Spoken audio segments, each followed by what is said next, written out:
વધારીએ BSc limited પર એક વ્યૂ અર્પણ એફ&ઓમાં, કારણ કે ગેઇનિંગ કાઉન્ટર્સ પર તો આપણે ચર્ચા કરી છે. PNB housing finance, solar industries gaining છે. ત્યારબાદ છે બીએસસી લિમિટેડ, જ્યાં અત્યારે લોંગ સાઇડ પર બિલ્ટઅપ થઈ રહ્યું છે 3%ની ખરીદદારી સાથે, અને 4%ના ઓપન ઇન્ટરેસ્ટ એડિશન સ્ટોક બતાવી રહ્યું છે. કઈ રીતે વ્યૂ આપશો?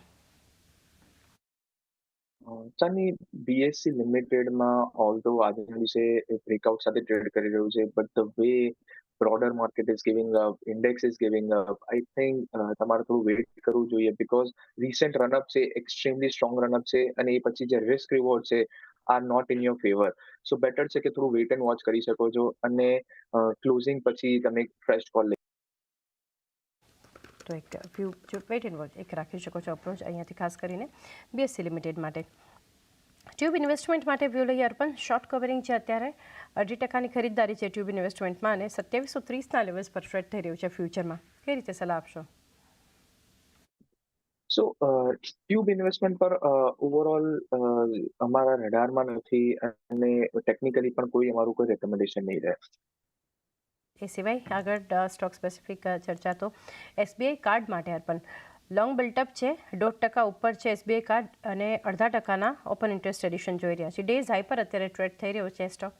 આપ કઈ રીતે સલાહ આપશો? તો SBI card, yes, after last વીકમાં જે કરેક્શન આવ્યું હતું એ પછી અગેન એક અપસાઇડ મોમેન્ટમ રિઝ્યુમ કરતો તમને જોવા મળી રહ્યો છે, અને જે એના 870ના જે સપોર્ટ ઝોન હતા ત્યાંથી જ તમને એક સ્ટ્રોંગ સપોર્ટ લઈને ઉપરની સાઈડ પર એક રિવર્સલ આપતો જોવા મળી રહ્યો છે. સો એસબીઆઈ કાર્ડ પર બાયસ પોઝિટિવ સાઈડ પર રાખી શકો છો, અને ઉપરની સાઈડ પર 900 ફર્સ્ટ ટાર્ગેટ, અને 900 પછી 920 સુધીના સેકન્ડ ટાર્ગેટ માટે તમે આ કાઉન્ટરને બાય કરી શકો છો. કે 900-920 સુધીના લેવલ્સ માટે પણ એક ફોકસમાં રાખી શકો છો. એસબીઆઈ કાર્ડ માટેનો એક વ્યૂ છે. ત્યારબાદનો સ્ટોક છે ટાટા એલેક્સી. એક વ્યૂ લઈએ પણ ટાટા એલેક્સીમાં શોર્ટ કવરિંગ છે અત્યારે 1.25% ઉપર છે, અને 1.5%ના ઓપન ઇન્ટરેસ્ટ કટ થતા જોઈ રહ્યા છે સ્ટોક પર. તો અહીંયા કઈ રીતે સલાહ રહેશે? સો પોસ્ટ રિઝલ્ટ કન્ઝિક્યુટિવલી આ કાઉન્ટરમાં તમને બાઇંગ મોમેન્ટમ આવતું જોવા મળી રહ્યું છે. પોસ્ટ રિઝલ્ટ ફર્સ્ટ ડે પર 10%ના અપટિક મોમેન્ટમ આવતા જોવા મળ્યા હતા, અને એ પછી એ અપસાઇડ મોમેન્ટમ ઉપરની સાઈડ પર એક્સટેન્ડ પણ થતું જોવા મળ્યું હતું. લાસ્ટ વીકના એક માઇનર પુલબેક પછી અગેન આઈ થિંક આ કાઉન્ટર અપસાઇડ મોમેન્ટમ રિઝ્યુમ કરતું જોવા મળી રહ્યું છે, એન્ડ આઈ થિંક ઉપરની સાઈડ પર જે positionally not in the short term but positionally 6200 થી 6400 સુધીના અપસાઇડના ટાર્ગેટ અચીવ કરતું જોવા મળી શકે છે. સો ટાટા એલેક્સી પર બાયસ પોઝિટિવ સાઈડ પર રહેશે, અને ઉપરની સાઈડ પર પોઝિશનલી તમે 6400 સુધીના અપસાઇડના ટાર્ગેટ એક્સપેક્ટ કરી શકો છો. 6400 સુધીના લેવલ્સ જે ઉપરની તરફ ટાટા એલેક્સી એનો કાઉન્ટર તમને બતાવી શકે છે. ઓબેરોય રોયલ્ટી પર એક આપની પાસેથી વ્યૂ લઈએ પણ શોર્ટ બિલ્ટઅપ છે આજે ખરાબ પરિણામ બાદ. અત્યારે લગભગ 3% નીચે છે ફ્યુચરમાં, અને 2%ના ઓપન ઇન્ટરેસ્ટ એડિશન આપણને આ સ્ટોક બતાવી રહ્યું છે. કઈ રીતે સલાહ આપશો? તો ઓબેરો રિયાલિટી એક સાઇડવેઝ ટ્રેન્ડમાં ટ્રેડ કરી રહ્યું છે. કન્ઝિક્યુટિવલી છેલ્લા ઘણા સમયથી એક સાઇડવેઝ ટ્રેન્ડમાં જ ટ્રેડ કરી રહ્યું છે, એન્ડ વિધાઉટ એની ડિરેક્શન જે તમે કહી શકો છો, એક રેન્જ બાઉન્ડ કારોબાર કરી રહ્યું છે. તો બેટર છે કે કરંટ લેવલ પર ઓવરઓલ અવોઇડ કરી શકો છો. ઓકે, એક અવોઇડનો વ્યૂ હાલના લેવલ્સથી ઓબેરોય રિયલ્ટી માટે. વધુ એક ફાર્મા કાઉન્ટર લ્યુપિન માટે વ્યૂ અર્પણ. ગઈકાલે એફનોમાં ફાર્મામાંથી સૌથી વધારે મજબૂત કાઉન્ટર હતું લ્યુપિન. જબરદસ્ત એક મજબૂતી આપણને જોવા મળી હતી, પરંતુ આજે એક પ્રોફિટ બુકિંગ શોર્ટ બિલ્ટઅપ થઈ રહ્યું છે. 2.5% નીચે છે અત્યારે સ્ટોક, અને ડેઝ લોના લેવલ પર છે 2060ના. કઈ રીતે સલાહ રહેશે લ્યુપિન પર? તો Lupin again short term trading માટે અવોઇડનું જ રેકમેન્ડેશન રહેશે. શોર્ટ ટર્મ માટે અગર વ્યૂ છે તો એક અવોઇડ કરી શકો છો અહીંયાથી, ખાસ કરીને લ્યુપિન. ત્યારબાદના સ્ટોક માટેનો એક વ્યૂ કેપીઆઈટી ટેકર પણ શોર્ટ બિલ્ટઅપ અહીંયા પણ 2.5% નીચે છે સ્ટોક અત્યારે. કઈ રીતે સલાહ આપશો અત્યારે આગળ કેપીઆઈટી પર? સો કેપીઆઈટીના, ઇફ આમ નોટ મિસ્ટેકન, ગઈકાલે પરિણામ આવ્યા હતા, સારા નંબર્સ એમને પોસ્ટ કર્યા હતા, અને પોસ્ટ નંબર્સ તમને એક સ્ટોક સાઇડ પર બિલ્ટઅપ બનતું જોવા મળી રહ્યું છે. એક પુલબેક પછીનું એક ડાઉનસાઇડ મોમેન્ટમ સ્ટાર્ટ થતું જોવા મળી રહ્યું છે. સો આઈ થિંક ચાન્સીસ છે કે તમને આ ડાઉનસાઇડ મોમેન્ટમ ફર્ધર કન્ટિન્યુ થતું જોવા મળી શકે છે, અને નીચેની સાઈડ પર 1180 સુધીના ડાઉનસાઇડના ટાર્ગેટ અચીવ કરતું જોવા મળી શકે છે. 1180ના પણ નીચલા લેવલ્સ કેપીઆઈટી ટેક બતાવી શકે છે.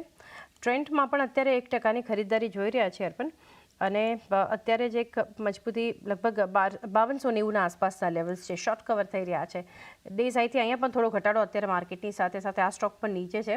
કઈ રીતે વ્યૂ આપશો? ટ્રેન્ડના આજના દિવસે પરિણામ છે તો બેટર છે કે થોડું વેઇટ કરી શકો છો. પરિણામ આવ્યા પછી ફ્રેશ કોલ લેવાનું રેકમેન્ડેશન રહેશે. બાદ જે છે એક ફરી એના પર આપણે આગળ એક વ્યૂ લઈ શકીએ ટ્રેન્ડ પર. એનસીસી લિમિટેડનું કાઉન્ટર અર્પણ 1% ઉપર છે અત્યારે અને લગભગ ડેઝ આઈના લેવલ આસપાસ છે. એનસીસી લિમિટેડ માટે કઈ રીતે આપ સલાહ આપશો? તો અગેન એનસીસી લિમિટેડ જેના રેઝિસ્ટન્સ ઝોન છે 220, 225 જે એક રેઝિસ્ટન્સ ઝોન છે એ લેવલની પાસે ટ્રેડ કરી રહ્યું છે અને જો 225ના લેવલ ક્રોસ પણ કરે છે તો એ પછી જે ગેપ ઝોનનું જે રેઝિસ્ટન્સ એરિયા છે 233 સુધીનું ત્યાં સુધીનું એક મેજર રેઝિસ્ટર હર્ડલ છે. That means from current level till 235 level એક મલ્ટિપલ રેઝિસ્ટન્સ ઝોનનું ક્લસ્ટર છે એન્ડ આઈ ડોન્ટ થિંક આ સ્ટોક કરન્ટલી એ ઝોનને બ્રેકઆઉટ કરવા માટે જે તૈયાર થઈ ચૂક્યું છે તો બેટર છે કે અવોઇડ કરી શકો છો. Better opportunities are available in the market અને એનસીસી જેવા કાઉન્ટરને અવોઇડ કરી શકો છો. તો એક અવોઇડ કરી શકો છો એનસીસી લિમિટેડ. સિમેન્સ લિમિટેડ માટેનો વ્યૂ લઈએ પણ સિમેન્ટ્સમાં અત્યારે શોર્ટ કવર થઈ રહ્યા છે. 1%ની મજબૂતી છે સ્ટોક પર. કઈ રીતે સલાહ આપશો cements? So siemens is one of those counters કે તમે સેલ ઓન રેલી એના પર્સપેક્ટિવથી ધ્યાનમાં રાખી શકો છો. ઉપરની સાઈડ પર 3000 સુધીના લેવલ જો અચીવ થાય છે તો એ વખતે તમે આ કાઉન્ટરને એક ફ્રેશ શોર્ટિંગ ઓપોર્ચ્યુનિટી તરીકે દેખી શકો છો અને 3000ના લેવલથી ફ્રેશ શોર્ટ સેલિંગ ઇનિશિએટ કરી શકો છો. પર એક શોર્ટ સેલ ઇનિશિએટ કરી શકો છો સિમેન્ટ્સ માટે. ઇન્ડિયન હોટેલ્સમાં અત્યારે લોંગ સાઇડ પર બિલ્ટઅપ છે પણ ઇન્ડિયન હોટેલ્સ માટે વ્યૂ લઈએ અને 0.5% આસપાસની મજબૂતી સ્ટોક બતાવી રહ્યું છે. કઈ રીતે સલાહ આપશો? સો ઇન્ડિયન હોટલમાં આજના દિવસે એક સાઇડવેઝ કારોબાર થતો તમને જોવા મળી રહ્યો છે. ઉપરના લેવલ પર એક અપટિક મોમેન્ટમ જરૂરથી દેખાડ્યા હતા બટ ઉપરના લેવલથી ગેઇન્સ ગીવ અપ કરીને કરન્ટલી 810ના લેવલની આસપાસ કોન્સોલિડેટ કરતું જોવા મળી રહ્યું છે.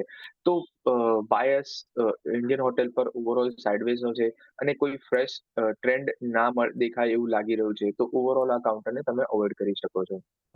તો હાલ તો એક અવોઇડ માટેનો વ્યૂ ઇન્ડિયન હોટેલ્સ પર. અશોક લેલેન્ડ એક વ્યૂ ત્યાં લઈએ પણ લોંગ સાઇડ પર બિલ્ટઅપ છે. અહીંયા પણ 230ના લેવલ્સ પર અત્યારે સ્ટોક અશોક લેલેન્ડમાં ટ્રેડિંગ જોઈ રહ્યા છે. ત્યાં કઈ રીતે સલાહ રહેશે? તો અશોક લેલેન્ડમાં જે 234ના લેવલની આસપાસ જે રેઝિસ્ટન્સ ઝોન છે એ રેઝિસ્ટન્સ ઝોનથી જ આજના દિવસે એક સેલિંગ પ્રેશર આવતું જોવા મળી રહ્યું છે એન્ડ આઈ થિંક હજુ પણ નીચેની સાઈડ પર 228, 227 સુધીના ડાઉનસાઇડના લેવલ અચીવ કરતું જોવા મળી શકે છે. 228 સુધીના પણ હજુ નીચલા લેવલ્સ બતાવી શકે છે અશોક લેલેન્ડ. ગેલનું કાઉન્ટર ગેલમાં પણ અત્યારે શોર્ટ કવર થઈ રહ્યા છે પણ 0.5%ની મજબૂતી છે. આમ તો અહીંયા પણ ડેઝ હાઈથી અત્યારે ઓલમોસ્ટ ડેઝ લોના લેવલ પર કારોબાર થઈ રહ્યો છે ગેલ. એના પર વ્યૂ? સો ગેલમાં 187ના લેવલની આસપાસ એક સપોર્ટ ઝોન છે અને છેલ્લા 2 દિવસમાં આ સપોર્ટ ઝોનને હોલ્ડ કરીને એ લેવલથી તમને એક સ્ટ્રોંગ પુલબેક આવતું જોવા મળી રહ્યું છે. સો ગેલનું કાઉન્ટર તમે એક બાય ઓન ડિપ્સના પર્સપેક્ટિવથી ધ્યાનમાં રાખી શકો છો. કરંટ લેવલ પર થોડું અક્યુમ્યુલેટ કરી શકો છો. 190 સુધીના જો ડિપ આવે છે તો એ વખતે ફર્ધર અક્યુમ્યુલેટ કરી શકો છો અને 187ના એસએલથી સ્ટોપ લોસથી હોલ્ડ કરી શકો છો. બાવન ડિપ્સ 187ને એક સ્ટોપ લોસ રાખી શકો છો ગેલ માટે. એ સાથે જ અર્પણ સમય થયો છે કે રજા લઈએ તો આપના ડિસ્ક્લોઝર્સ જાણીએ. સો ચાંદની આજના દિવસે આપણે જે પણ સ્ટોક્સ સેક્ટર ઇન્ડાઇસીસ પર વ્યૂ ડિસ્કસ કર્યો છે સિમિલર વ્યૂ અમે મારા clients friends as well as family જોડે પણ શેર કરેલો હોઈ શકે છે. પર્સનલી પણ માર્કેટમાં લોંગ ઓર શોર્ટ પોઝિશન હોઈ શકે છે depending on the market conditions. શોમાં બોલા બદલ ખૂબ ખૂબ આભાર. Thank you. અર્પણ આપનો પણ આભાર અમારી